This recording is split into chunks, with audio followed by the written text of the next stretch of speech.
Olá, bem-vindos ao segundo episódio da série sobre os nossos vídeos, em que eu estou detalhando o mapa da psique genérica, tá?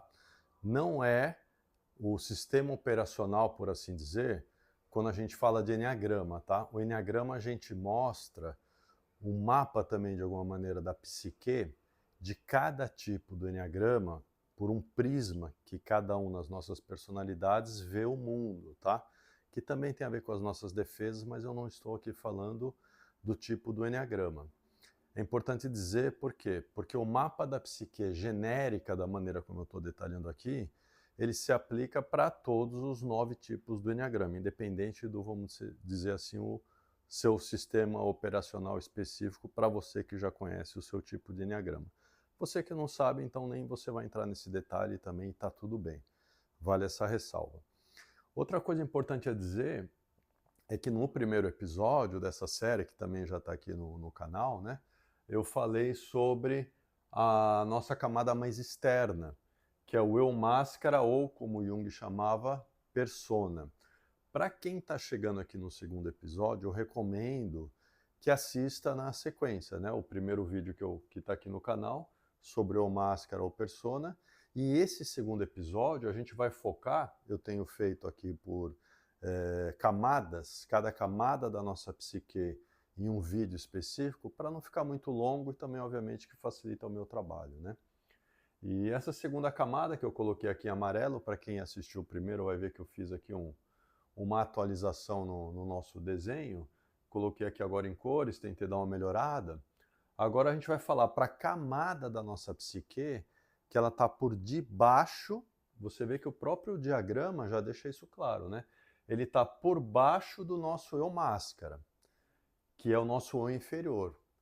Você já começa a perceber que, assim como realmente o diagrama mostra, o nosso funcionamento também é assim.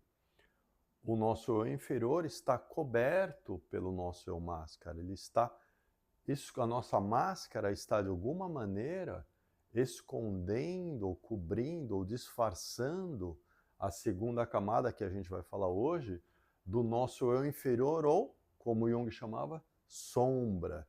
Eu gosto dessa maneira que o Jung também chamava, porque as palavras, né, obviamente, têm poder e ela diz muita coisa. Bom, então eu estou aqui com o meu inferior, que todos temos, né? Eu acho que quem está fazendo um trabalho de autoconhecimento minimamente profundo já sabe que espiritualidade sem sombra não existe, então que a gente tem o mal também dentro da gente, né? E agora eu vou aproveitar para detalhar o que é esse mal que a gente fala, né? Eu confesso para vocês que nesse vídeo do eu inferior eu trouxe umas colinhas. Diferente do primeiro vídeo em que eu fui falando assim do que eu realmente já tenho dentro de mim, esse aqui eu prefiro ler para vocês, usar minha colinha e tá tudo bem. Acho que o importante é passar a mensagem, né? Então, o que é o nosso eu inferior, a nossa sombra? Eu peguei aqui um resumo, né? Para vocês já irem entendendo e conectando e sentindo e percebendo dentro de cada um de vocês. O nosso eu inferior, ele é a nossa defesa contra a dor. Essa frase é muito importante, porque depois eu vou falar, mais para o final desse vídeo, um pulo do gato que tem nessa situação aqui da nossa psique, em que vocês entendendo, foi assim para mim ao menos, esse pulo do gato, qual a conexão que tem com o nosso inferior, como é que ele vem à tona, como é que ele é utilizado nas nossas situações cotidianas, das menores para as maiores, essa frase aqui, ela já dá uma deixa, tá bom?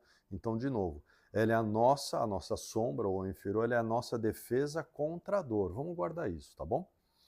É a nossa insensibilidade ao sentimento. É o negativismo que manifestamos como resultado dessa insensibilidade. Nós projetamos nos outros a imagem do inimigo, entre aspas. A defesa é o mal. A nossa defesa é o mal. O mal é a nossa defesa. O que é a defesa? Vale aqui outra definição para vocês irem compreendendo. A defesa é, como eu disse aqui anteriormente, a insensibilidade ao sentimento real. Porque quando a gente está agindo no nosso eu inferior, na prática a gente está agindo na nossa defesa, numa dor não reconhecida. E essa defesa é o mal. O mal é uma dor não reconhecida. Por isso que a gente insiste tanto que o trabalho de autoconhecimento tem a ver com o reconhecer, colocar luz. A luz é esse reconhecimento na sombra, sem culpa. Por quê? Outros conceitos que eu vou colocando aqui ao longo dos vídeos e de todo o nosso trabalho aqui focando no autoconhecimento. A gente tem que lembrar que esse mal, esse nosso eu inferior, ele está muito no nosso inconsciente. Não é que eu quero fazer o mal, ele está aqui no meu consciente, eu faço e decido fazer assim. Existem casos extremos em que sim, mas na maior parte do tempo, a maioria das pessoas, até onde eu entendo, elas estão, e você vai saber olhando para dentro de você, elas estão, quando agem no mal, muitas vezes agindo na defesa, na insensibilidade ao sentimento real, numa dor não reconhecida. Por isso que se diz tanto, de novo, de que colocar o reconhecimento, que é a luz, nessa sombra, nessa dor não reconhecida, é o caminho do autoconhecimento. Porque o inconsciente, onde estão todas essas dores, esses eus inferiores, incluindo a máscara na camada mais exterior, ele não está no consciente, ele está no inconsciente. O inconsciente, a linguagem do inconsciente não reconhece, por exemplo, o julgamento. Eu julgar a mim mesmo, que foi errado eu fazer aquilo. Não. Não é a melhor das opções, mas ele só existe e eu só ajo nele para justamente que eu tenha a chance de reconhecer.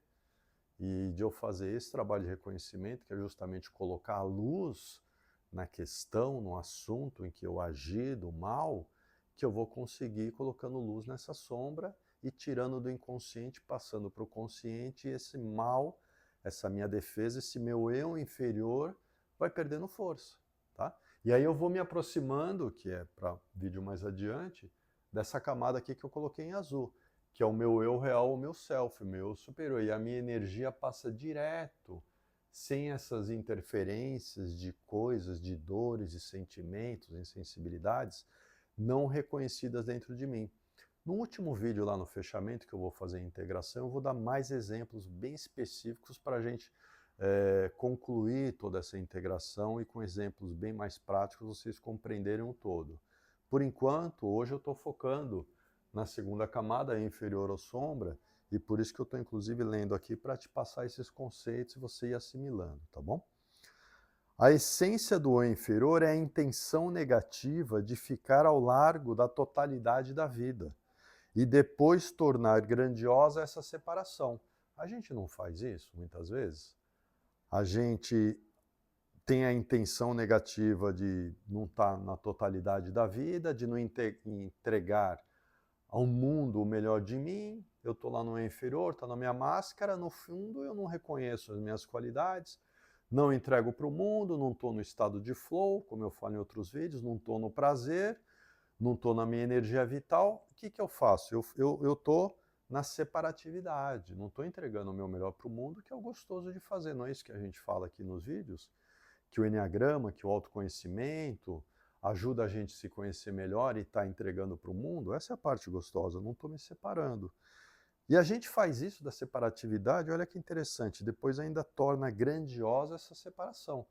A gente não está o tempo todo falando frases, porque aquela pessoa fez isso, eu fiz aquilo, ela fez isso, eu fiz aquilo outro, que ele fez. E aí vai, aquele mundo infindável de justificativas, isso tudo é separatividade. Então a gente tem uma grandiosidade ainda de falar, eu fiz assim, porque eu fiz assim. No fundo, tudo isso aqui nada mais é do que muito eu inferior não reconhecido e meio que disfarçado, que a gente não se dá conta, mas é isso que a gente está fazendo, né? E aqui, olha que interessante. Eu vou falar, o próximo vídeo vai ser sobre ego e criança ferida. Mas aqui eu já vou dar um en passant, porque o eu inferior, ele usa algumas das nossas camadas. E aí, a depender da camada que ele está usando, olha como é que sai. Sai assim. Quando ele está usando o eu inferior, o nosso mal, a nossa dor não reconhecida, a nossa insensibilidade ao que eu realmente estou sentindo, em forma de ego, aí ele tem uma tendência à maledicência. Maledicência comum, né? Quem não faz? Competitividade, tendência crítica. Ali o eu inferior está usando mais um ego, né? Competitividade. Quando ele usa a nossa criança interior, a nossa dor da nossa criança interior, que é o próximo episódio, o terceiro, ele está se apegando a falsos conceitos. O que são falsos conceitos?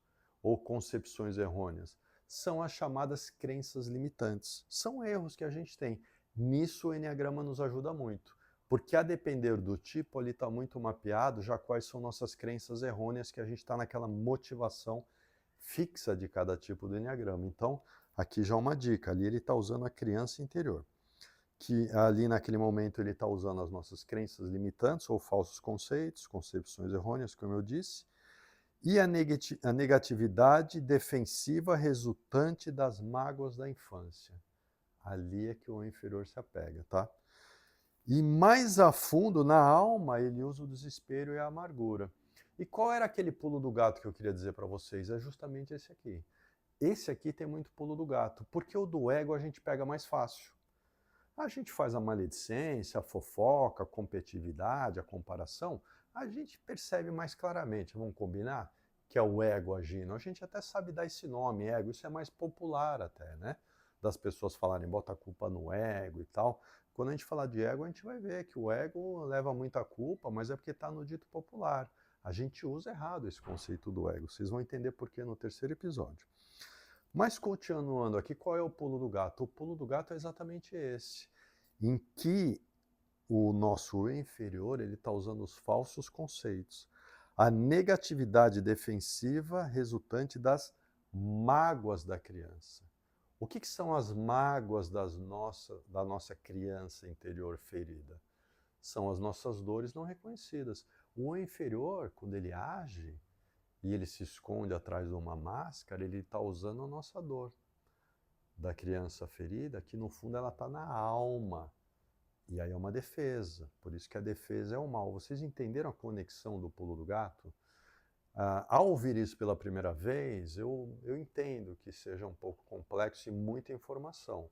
Mas se vocês deram um pause, voltar no vídeo, refletir, eu acho que esse vídeo é mais nesse sentido, tá? Aliás, todo sobre autoconhecimento, né? Dificilmente a gente vai ouvir um conceito profundo assim, falando da nossa psique e assimilar de primeira. Mas esse aqui eu realmente sugiro que você ouça novamente e perceba isso acontecendo. Obviamente que só vai fazer todo sentido quando a gente fizer a totalidade dos eus, tá? E eu trouxe bastante exemplo específico assim de cotidiano. Mas esse é o pulo do gato. De novo, recapitulando rapidamente, de que o nosso eu inferior usa a mágoa, as dores não reconhecidas da nossa criança ferida, tá? Que são, a gente vai chamar aqui de complexos ou imagens, tá? Essas dores, né? Então, mais uma coisa que eu queria falar sobre o mal, sobre o eu inferior, na verdade, é essa frase aqui, tá? Que é o seguinte: o que é o mal? Esse livro que eu estou usando, eu posso dar como referência para vocês. Quem tiver interesse, me escreve na DM, tem na link do meu Instagram, ou comentário aqui, ou entre em contato, eu dou a referência do livro, tá? Eu, por enquanto, não vou fazer isso. Tem um motivo que eu não estou ainda podendo abrir, mas é nada grave, nada sério. Mas eu vou passar para quem tiver interesse, tá bom? O que é o mal? No Pai Nosso pedimos que Deus nos livre do mal, entre aspas. A interpretação comum dada a essa frase é que devemos voltar as costas ao mal, abstendo-nos de todas as suas manifestações. O resultado lamentável é que acabamos nos livrando da percepção do mal em nós mesmos e no mundo que criamos. Ao negar o mal em nós mesmos, nós o empurramos para baixo, onde ele cresce como um câncer nos recessos do inconsciente. Somente quando o enfrentamos diretamente, trazendo para a luz da consciência, é que essa energia pode retomar sua verdadeira natureza original. Somente pelo esforço em aumentar a autoconsciência que podemos realmente nos livrar do mal que criou as raízes no inconsciente. Chegou a hora no processo evolutivo de enfrentar o eu inferior e por meio da integração dessa percepção, resgatar tanto a nossa verdadeira humildade como parte do todo da vida, como o nosso verdadeiro poder, como expressão individualizada da força vital universal. Então, gente, você viu, eu fiz questão de ler esse trecho, por quê? Porque tem até uma questão cultural, muitas vezes religiosa. Não estou aqui criticando religião, eu acho que a religião faz bem para muita gente. Para mim, especificamente, não me traz tanto benefício, porque eu realmente precisei de olhar para mim mesmo através do autoconhecimento e foi aí que me fez sentido. Então, eu sei que eu fiz referência ao Pai Nosso, está nesse livro, mas por quê? Para destacar que, obviamente, e eu acredito em Cristo, acho importante deixar claro aqui, mas a questão do mal, em que é o foco aqui, a explicação é do reconhecimento, esse destaque que eu acho importante dar. Porque se a gente não reconhece o nosso eu inferior, a nossa segunda camada, aquela frase, espiritualidade sem sombra e ilusão, é isso que a gente está querendo dizer. Por quê? Como é que eu vou falar livrai-nos do mal, como se o mal está longe, está fora de mim, e quando ele está dentro, eu deixo de reconhecer, eu não vou chegar no meu eu real. Entende? Então, assim, não tem como pular etapa, é isso que essa frase está dizendo, né, que está sendo destacada nesse livro. Então, que fala de autoconhecimento com profundidade. Então, isso já foi reconhecido, né? O Jung também chamou dessa forma, outras sabedorias já viram dessa forma. Então, é isso que eu queria compartilhar, é isso que me faz sentido e me toca de compartilhar com quem tiver realmente interesse. Então, de novo, se eu não reconhecer, ele está aqui em mim, ele está no inconsciente, ele está agindo, o inferior está usando essa dor, que é não reconhecida, e o passo é realmente reconhecer. Porque senão eu projeto no mundo exterior, como eu disse naquela parte que eu li, né? Então eu quero encerrar esse vídeo dizendo mais um detalhe que não faz parte exatamente do mapa da psique, mas eu acho que vale aqui como um en passant para vídeos que eu vou fazer lá no futuro, quando eu terminar essa série de episódios. O que também que o mal usa, que é o outro pulo do gato maravilhoso para quem está no trabalho de autoconhecimento com mais profundidade, sempre, invariavelmente, sempre, esse eu inferior, o mal, ele vai usar o que na gente? Quais sentimentos? Sempre vai existir em toda situação que não está funcionando na minha vida. Porque você já sabe, como a gente é co-criador e o mundo está o tempo todo, a vida, as partes da minha vida, as áreas que não estão funcionando bem, eu vou investigar, eu estou agindo do eu inferior. Fatalmente, eu estou afetando a minha criação através de eu inferior, que no fundo lá o pulo do gato é dores da minha criança não reconhecidas por mim mesmo, que só eu posso acolher e ressignificar uma concepção errônea que ficou na minha parte não evoluída, a parte infantil da minha personalidade, né? Porque na prática, quando eu estou agindo do meu inferior, eu estou agindo na minha infantilidade. É uma parte da minha personalidade que não cresceu, ficou preso naquela dor. Por isso que aquela área da vida, ela não flui assim do eu real que cria em abundância, em harmonia. Ele cria com essas discrepâncias, com os vieses, com as influências, com as distorções dessas dores. E aí é por isso que é maravilhoso, né, como eu vejo assim, como Deus criou, que a nossa vida é o palco perfeito para avaliação do que eu estou criando do meu eu superior, do meu inferior. E as três sentimentos que estão sempre conectados, com as nossas cocriações de eu inferior, que a vida é o palco perfeito para mostrar, sempre vai envolver medo, orgulho e obstinação. Isso aqui é lá na frente que eu vou falar, mas eu acho importante, já que estamos falando sobre essa camada da psique de eu inferior, que sempre vai envolver medo, orgulho e obstinação. Então é um caminho já para a gente estar olhando, tá bom? É isso o vídeo de hoje. Espero que tenham gostado. Se fez sentido, peço que compartilhe com alguém, que dê o like, faz um comentário. Interesses maiores, me escrever. E caso contrário, até o próximo vídeo. Obrigado, abraço.